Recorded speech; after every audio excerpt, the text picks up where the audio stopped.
Welcome back, everybody, to episode 6 of Kind Inside the Treatment Room. Today, our guest is Sam, founder of Drink Mellows. Oh, it's just started pouring down rain. How fitting. Love that. Now, I don't think we could have more of a Drink Mellows themed facial plan today if we tried. Honestly, it sounds amazing. So good. We have a variety of skincare products that smell just as delicious as the Drink Mellow flavors. Thanks for having me on. I'm super excited. Honestly, I'm zoning out already. As I said, I don't nice let me lay down at this time in the morning, so I'm not used to this, but anyway. He's out. I'm tired. We will also be doing an oxygen bubble facial. Awesome. So with this, the oxygenation process will bubble up and fizz up on Sam's skin to exfoliate, very similar to the fizzing of the Drink Mellows range as well. So Sam, I know Mellows was born out of a really personal experience and time for you. Are you able to go back to that time for us and just explain what was happening in your life at that moment? Where do I start? Honestly, it's like, how far do I go back? I think for me, with the whole thing, with what happened with my experience, was I literally just got blindsided by anxiety. It just came out of the blue for me. I was living in Sydney at the time, just became a new father, was running 2 businesses. And I'm a guy that loves life, so I'm always up early in the morning, love listening to music, love being around people. But there was one moment where I went out for a surf in between meetings, and I came in and I thought I was having a heart attack. And it was a really weird feeling because I came in from the surf, and at the time my eldest daughter, was still a newborn. I remember hearing sirens, and I thought that something was on fire at the apartment where we were living. We're living in Narrabeen at the time. So I rushed in, and then my chest started getting tight. My heart started beating out of my chest, and I thought it was all over. So I rushed up there, and obviously everything was fine. I said to my wife, I said, I don't know what's going on, but you need to call the ambulance. And she talked it through with me, and she's like, look, you're 27, you're fit, you're healthy, just lay down and chill out. You've been busy, but you just need to chill out. And I didn't want to do that. I thought, no, I need to go and see someone. This is serious. I've never felt this before, but I trusted her. I laid down there. Within about 45 minutes, all the feelings disappeared. And people say to me, well, were there warning signs? Did you experience anything before then? And it's like, I actually didn't at all, nothing whatsoever. So obviously that night I'm up, I'm Dr. Googling everything. And if you Dr. Google any symptoms, you're dead set, going to die, you've got cancer. So I'm just like, yep, not a good idea doing that. No. And so I booked in to see the doctors the next day, and I went down and saw them and told them the whole story. He hooked me up on this big ECG machine, which read my heart, did all my vitals. And he said, mate, you're fine. I remember sitting there just thinking to myself, like, how can you say I'm fine when I dead set thought I was going to die the day before? Like, what's going on here? And he said, look, you've just had a panic attack.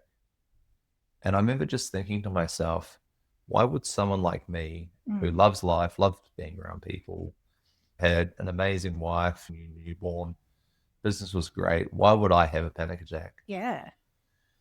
And then I went to say, well, look, what can I do about it? Because obviously I don't want to experience this anymore. It was the worst thing of my life. And he said, well, you've got 2 options. You can take a script for some antidepressants, anti-anxiety medication. Yeah. Or you can go and see a psychologist, or do both. And I said, well, is there anything else more natural? Anything else I can do? And he said, no, you can't. These are my 2 options for you.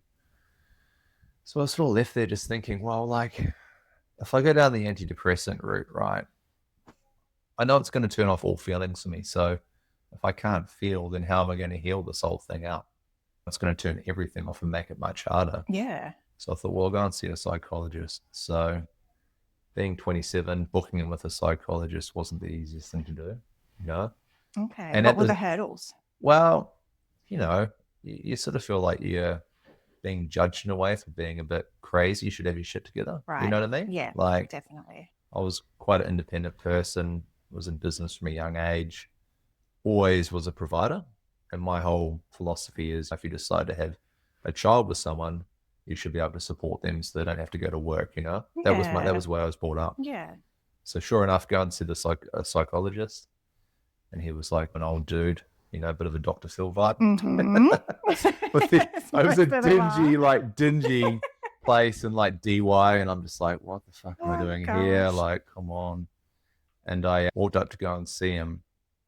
And then automatically I knew it wasn't the right thing for me. I just got the wrong vibe.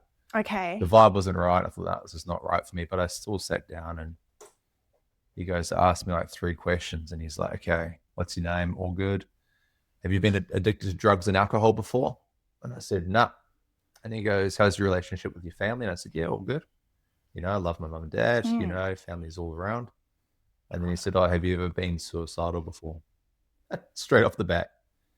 And I'm like, Quite what a deep personal question to ask straight away. What sort of questions are these? Right.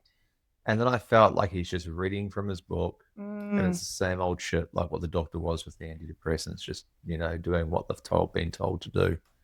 So I just left early. I said, look, man, this is not for me. Thanks so much. And then I left. And then when I left that, I was just like, what's next? So what happened is that afternoon, the same thing happened as when I got out of the surf. Tight chest, my pulse started increasing, felt dizzy, had to lay down for 45 minutes, and I had another panic attack. Yeah. And that went on every single day for close to 2 years. Every single day. Wow. So For 2 years. I wasn't stuck in bed. I was a guy that still got up early, I had a cafe at the time. So I opened the cafe. I had a company that was doing property consultancy work. So I was still running that, being a new dad as well. So I had a lot on my plate. But then every day in the afternoon, I'll go home, have this panic attack, or find somewhere to hide and have one, then just keep going on with my day. Gosh. And that was me. So basically, it wasn't until I went on a trip to New Zealand, and this is like a year and a half in the journey. I tried everything as well, like magnesium. I tried all my supplements. I tried yoga, meditation. It would help a little bit, but then it would never get rid of it, right? Okay. And I met a pharmacist in NZ and told him about what was going on. And then he said, well, have you heard of L-Theanine before? And I said, well, what's that? And he said, well, it's a natural occurring amino acid found in green tea. He said it's really good for people that have anxiety and have panic attacks. So I said, well, man, I've tried everything. I'll give it a crack. Why not? Give me some, I'll give it a crack. Let's see what happens. So I remember dosing it up in the car. And at this point, I had 2 daughters. So they were with us, my wife and I. And I just remember feeling calm for the first time in a year and a half after dosing this L-Theanine. And I said to my wife, I don't know what the hell that is, but I've got to get my hands on it. I've got to do something with this because I've never felt this way for such a long time. Yeah. And basically from there, I started dosing that morning and night. And at the same time, I connected with an old family friend who was a professor at Auckland University. And he was actually a neuroscientist, and he was teaching me about how the anxiety feedback loop works and how I can have a thought and completely weak my whole body out where I feel like I'm going to die, and you can have the same thought and just brush it off. And it was something I was never sort of taught before, because the normal way of teaching around anxiety is like looking at your environment and then going back into your childhood and digging deep into all these traumas that we've apparently all been through. But what people don't teach you is why you react to certain thoughts, like what that feedback loop looks like and how do you actually get yourself there in the first place. Okay. So he's like, look, for you, he said, anxiety is simple. He goes, you have a thought and then you choose to attach a massive feeling to that thought.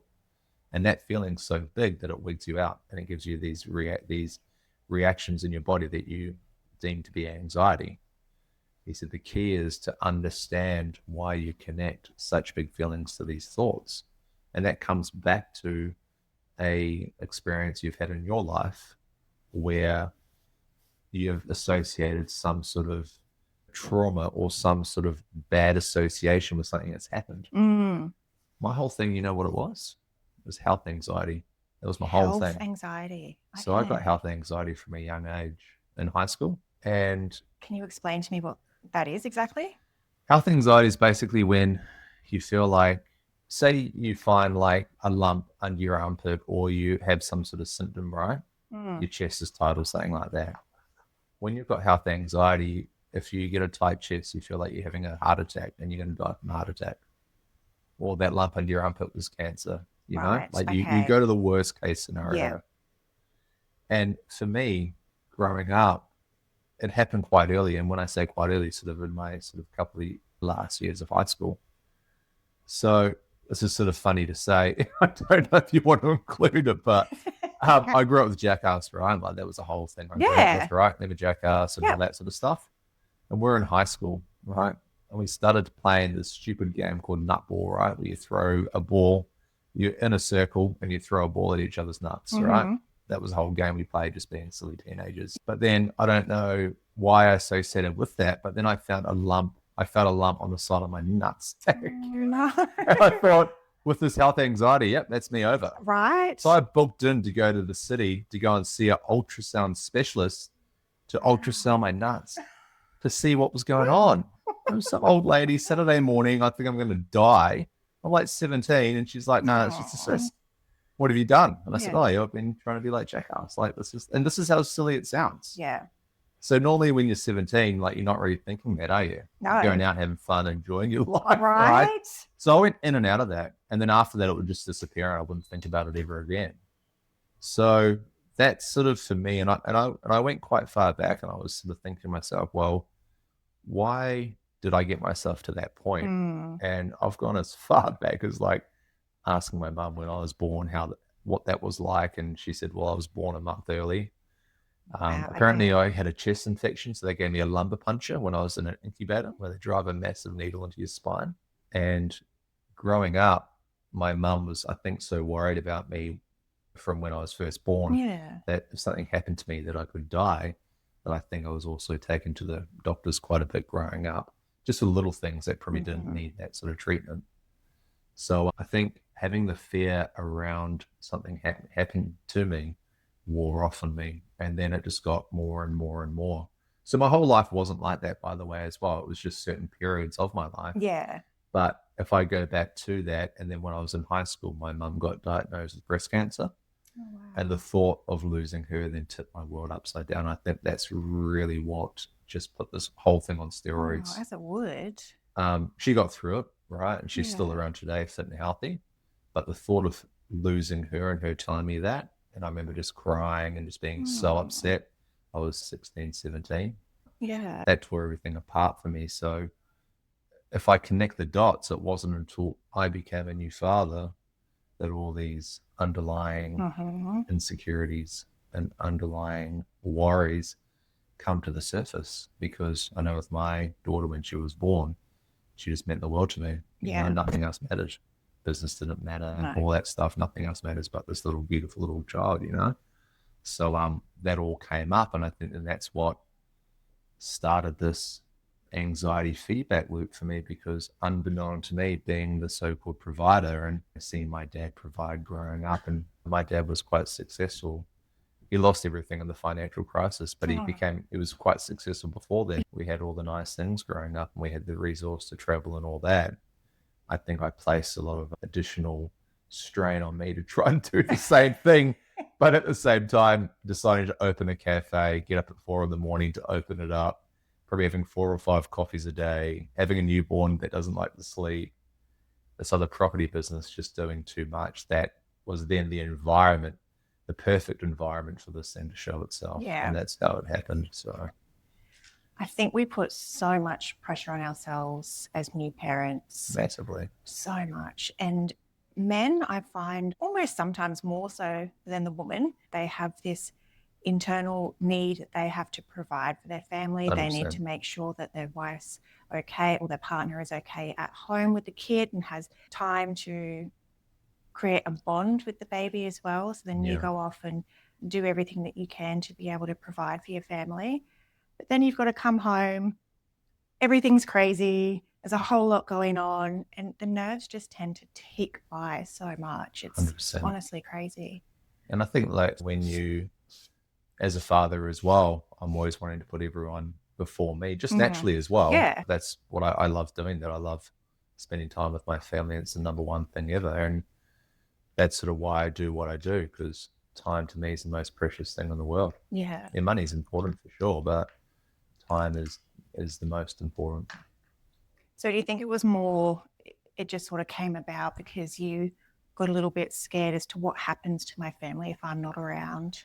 Well, I think it was a combination of many things when it first happened. I think, again, creating that perfect environment for it to happen was the start as well. And not knowing how strong those feelings and underlying insecurities were, you Mm. just don't know. Like when you have a new child, remember the first night going to sleep with my wife, and I was like, man, we got a little baby in here that's relying on us to stay alive. Like this is full on, like, It is and full I was on. 27, my wife was 23, I think, or 24, I'm gonna get Yeah. that right. But like we've been life partners, we've been together close to 20 years now. Yeah. And we're best friends, and we were always like, yeah, we'll definitely have children together. And when it came along, we were just like, wow, this is crazy, like the best thing in the world. Yeah. But nothing But can then prepare you for it. nothing, there's no No. golden book. Everyone has different stories as well. I remember people used to come in and have the horrible birthing stories, and you're like, oh, thanks, man, it's great. And you have people that are like, yeah, I gave birth at home, it's easy, and it's like, Right. I think with Bali, it was our oldest daughter, it was like an 18-hour labor. It was full on. Yeah. There's that level of responsibility as a father that you're like, well, it's amazing what a female goes through. It's just mind blowing It that, is. you Yeah. guys can grow a baby inside you, but then not only that, then give birth to a baby, then Got a give it birth, life. yeah. It's like, all right, you feel like as a guy, you don't have to do too much. Like you get off pretty scot-free, you know what I mean? Definitely. It's Oh my crazy. gosh, it is so crazy. Oh, next level. I remember when we had Lockie. I mean, I was 27, same as you. My partner's a wee bit younger than me. He Yeah. was 21 at the time, so there's a 6-year age gap there. He'd grown up around a lot more babies than I did, so I really wasn't prepared at all. But it was him that struggled more once we had Lockie, just trying to walk through life. Everything became so much more expensive. There was so much more pressure on the plate now that we had a baby to look after. And you're right, you get that baby home, you're like, oh my gosh, they're relying on me for literally everything. If something happens to me, what's going to happen to this poor little innocent being? 100%. So I don't know if he'll want me to put this on, so I'll ask him first, but he actually got postnatal depression. Oh, I think I got the same thing. Yeah. I think a lot of dads get that, but we just don't talk about it because, again, it's not a manly thing to do. Right. Yeah. You want to provide, you go out and work, you bring the money home for everyone. Yeah. It's such something that's overlooked so easily. It's very overlooked. And I think it's something that the women would struggle with. You never really think that the men would struggle with the same thing. But you're right, definitely can happen. Yes. So he went down the psychologist route, did some journaling and things like that. And he did eventually deal with it in his own particular way. But it's interesting how men can be so affected, if not more affected, by this huge, big experience. I think that needs to be spoken about a little bit more. Hugely. And it's definitely not weak to talk about it either. No. People that see it as a weakness, it's actually not. It's actually a strength, because it means you're putting yourself through more pressure than the average person as well. And that's not a bad thing. I think the more men that do talk about it and share their stories, not only is it going to help out other men, but it's also makes you feel a lot better to talk about it. Exactly. So I held all my stories back for a long time. You did? I used to be in property. I was a guy in a suit, super serious, doing all these property deals, and I worked in commercial property for a long time. And my old man, that's what he did, so that's why I thought it would be the right thing to do. Right. And you got to hold up a certain look, you can't look weak. No. You got to look professional. So what You made look like you got money. You do, don't you? Yes. Have to tick all the boxes, put on the facade. Be perfect. Yes. And you know what? I remember the first time I shared my story that I've been sharing today. It was just with a mate for Mellows, and I was shit scared to put it up. Yeah. So scared because all my property contacts are also connected with my Instagram, my Facebook, and all that sort of stuff. I thought, what are they going to think of me? Yeah, And exactly. the opposite thing. That judgment. The opposite thing happened. I shared my story, and I felt so good for sharing it. I felt like a massive weight came off my back. And then I had people that I didn't think would reach out to me and say, man, that was amazing. It's so good that you've been sharing this stuff. And, they know people have been through it as well and just covered it up. Well, that's it. Then it allows that door to be open so other men can start talking about it as well. And they don't feel as scared to just keep it behind closed doors. That's the thing. Suppression creates all problems in the body as well. It's all disease. It's all a lot of anxiety, depression, all that stuff comes from suppression. And people suppress because they think it's the right thing to do because they don't. And for men as well, you don't want to look weak. Yeah. But coming back from that, when you actually share it and you get it off your chest, it's such an amazing feeling. So I highly recommend it. And I think the way to look at it as well, if you are worried about talking about things or sharing the way you feel, look at it from a point of, you're not sharing just to be like, poor me, poor me. You're not doing it from a mindset of like, I'm feeling sorry for myself, so I can't move forward. It's actually a way for you to be proactive, to be honest with yourself, and then to move forward, put it behind you, Yeah. because it's a way to deal with it. It's a way of healing. It's a way to heal and deal with it, So I definitely highly recommend that. So I do feel a little bit vain going from something so deep and meaningful to something a bit more superficial, but we are here getting a facial done today. This feels good, by the way. I'm feeling like this is working. We've definitely lost track of that side of things. Yeah. What's happening right now with Sam's facial is that we've cleansed and exfoliated with a couple of ingredients. I'm going to get him to guess the scent of soon, but we have the oxygenation machine happening at the moment. So for viewers at home, you can see this. If you are listening to it via the podcast, you can jump onto Instagram and see what's happening whilst we do the facial in real time. So definitely jump onto there and have a look because it's so exciting. What's happening at the moment is we have the oxygenation machine and it's got a little head on the top of it, which is quite exfoliating, but it's got your vitamin C and your kojic acid in it. So it's really good for pigmentation at the same time. It's reacting to the gel that's put on the skin. So it's creating a bit of a CO2 effect. And what happens is that our blood then sends out more oxygen, and that gets delivered to all of the skin cells within the face, which is quite fun.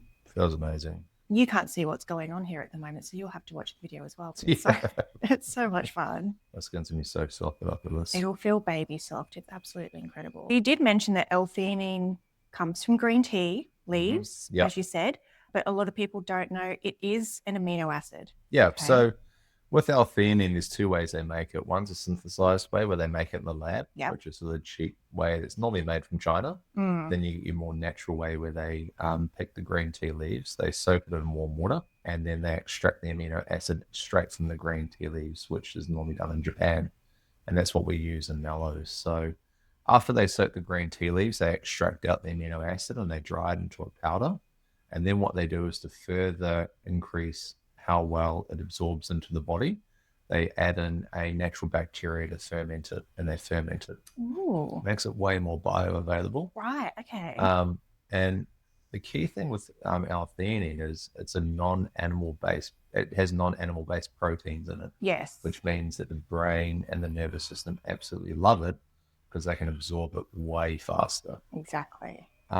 So it's not an amino acid that builds proteins within the body. No. It's something that gets excreted from the intestines. Yes. And then it can enter the blood-brain barrier. You're all over it. Come out me. Sure. It's scientifically proven to cross the blood-brain barrier within 30 minutes. Yeah. And the amazing thing, what it does is it actually increases your alpha brain waves. So alpha brain waves are basically associated with a certain brain wave activity that we cross over throughout different parts of our day. So we wake up in the morning, right? That first half an hour, we're in an alpha brainwave state. And then naturally as the day goes on, we go into different brainwave states depending on how busy we are. And that's just a natural thing that occurs in the brain and the human body.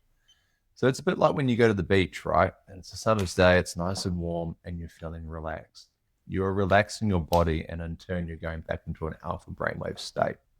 That's basically what L-Theanine does. Okay. So it relaxes the whole nervous system, but at the same time, it also increases good feel hormones like serotonin and dopamine, which further enhances that whole experience. So with L-Theanine, it's quite a calming, relaxing supplement to have. Yeah. But I do feel like, and I love this about Drink Mellows, is that the way that you advertise it, it's not necessarily about going down into that extremely calm, meditative, relaxed state. Yeah. You can still have L-Theanine to calm your mind, really alert your brain, and still go on and go out with your friends and party for the night. It's not just about having to sit down, do yoga, meditate, and relax. 100%. That was our main sort of focus, because when I had anxiety, The last thing I wanted to do was just hide out until I was secluded from everything. You know, we designed Mellows as a way more healthy coping mechanism for people, which is sort of mean to say, if you're feeling that way, you don't need to go and hide, you know. Yeah. Go and express yourself.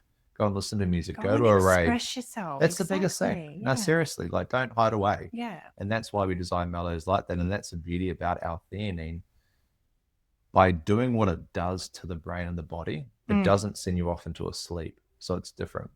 Other nootropics can do that. That actually make you sleepy. L-Theanine doesn't do that. Okay.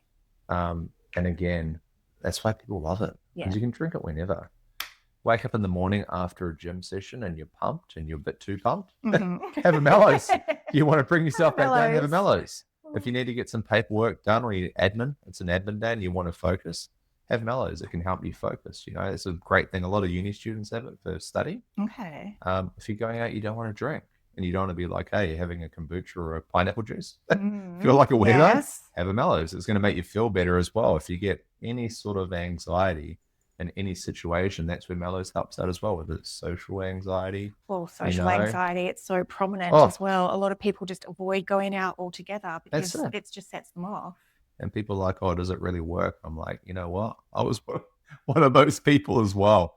But I can tell you, you know, I'm not a medical professional, but I've just been through a real lived-in situation. Yeah. It's a real lived-in experience. And it basically changed my life for good.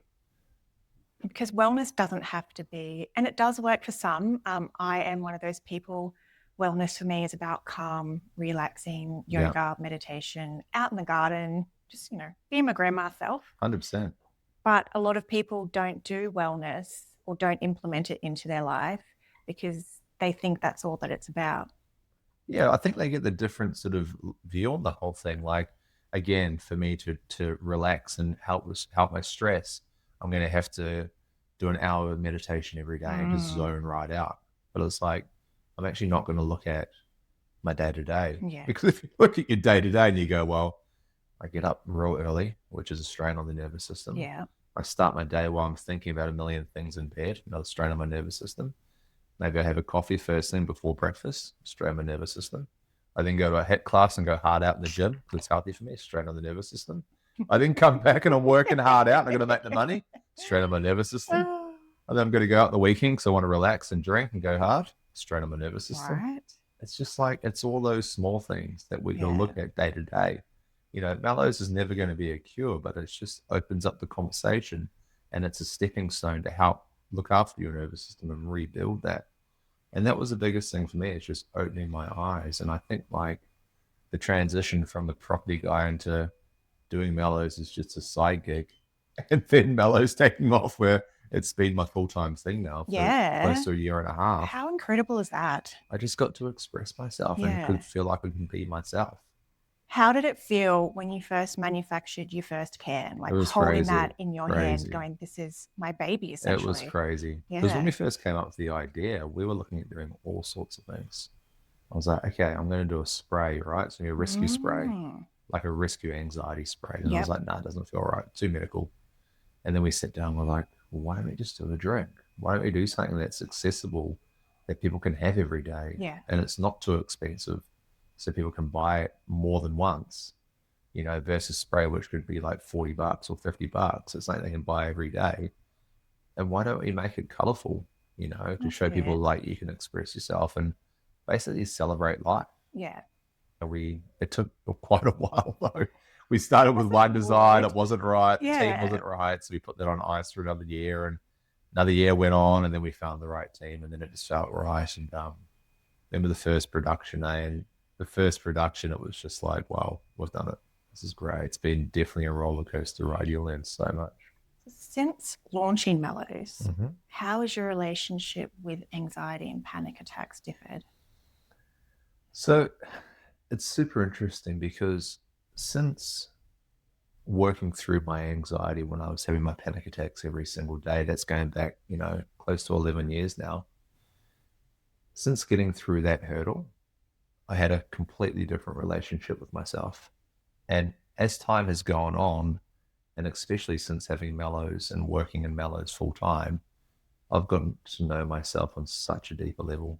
You know, I can see the signs. I still get stressed out, you know.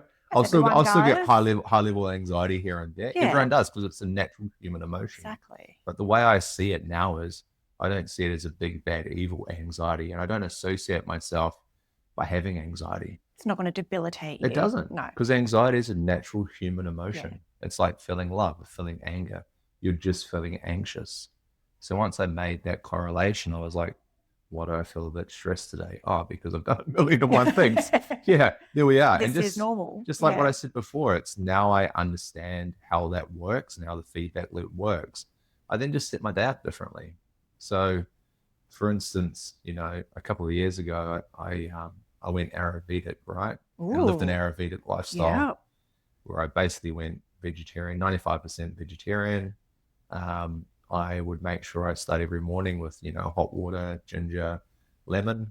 I would take 3 breaths in and out before I ate every meal.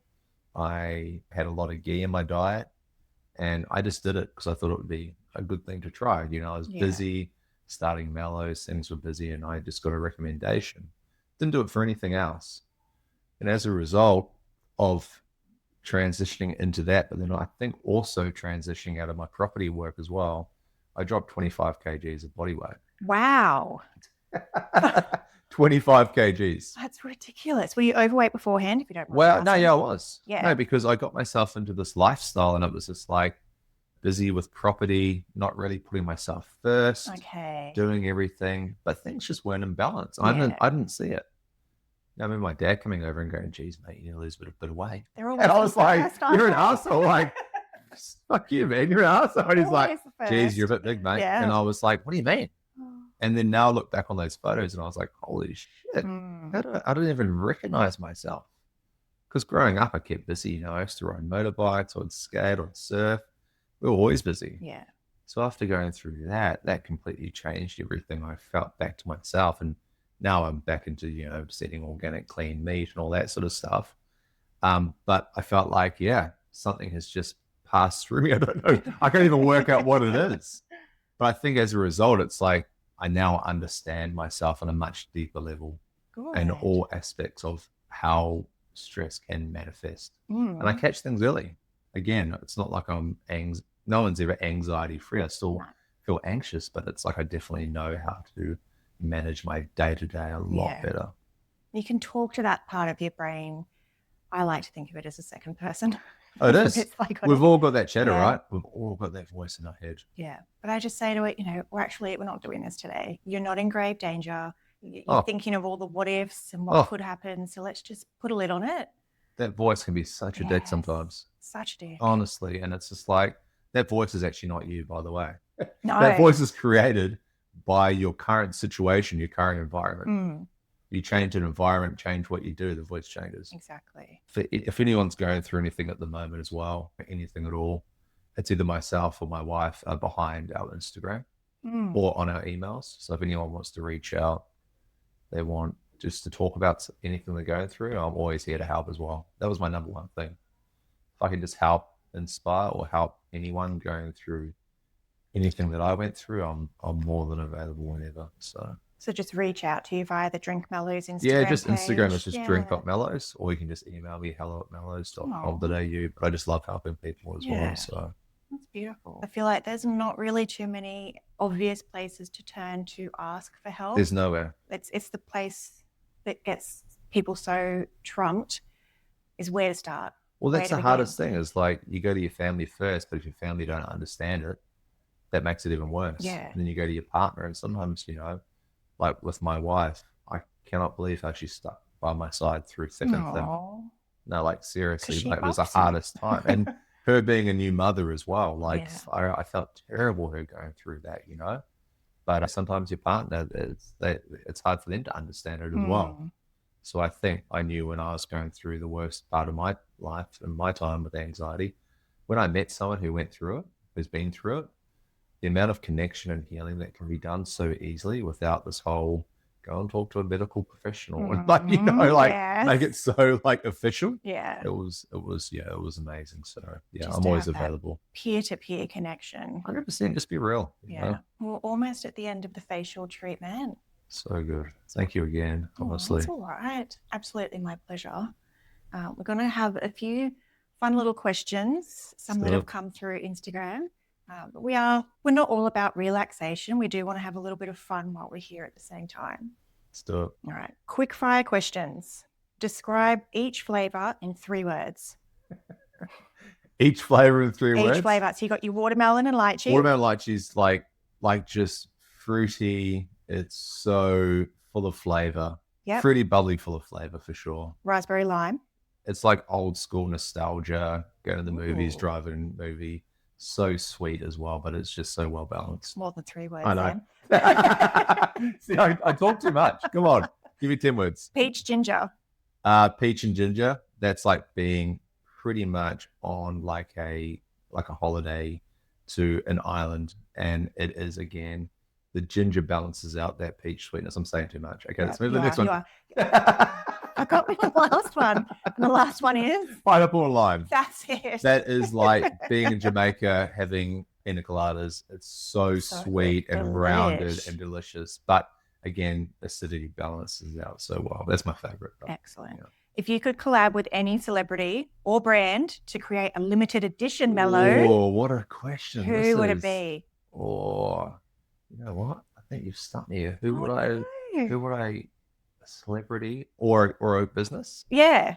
Well, you know what? I love Earone over in LA and what they're doing over there. Yes. So I'd love to collaborate with those guys for sure. Then we could do something amazing. If it's a celebrity, from my point of view, I don't follow too many celebrities. I'm sounding so boring. Let me find one. You could always create your own Drink Mellows Clean Beauty Market skincare collab. Let's do that. Let's do that. I'm down with it. I don't know if you know your zodiac signs, so I do apologize if you don't. Yeah. But if each flavor had a zodiac sign, which one would they be?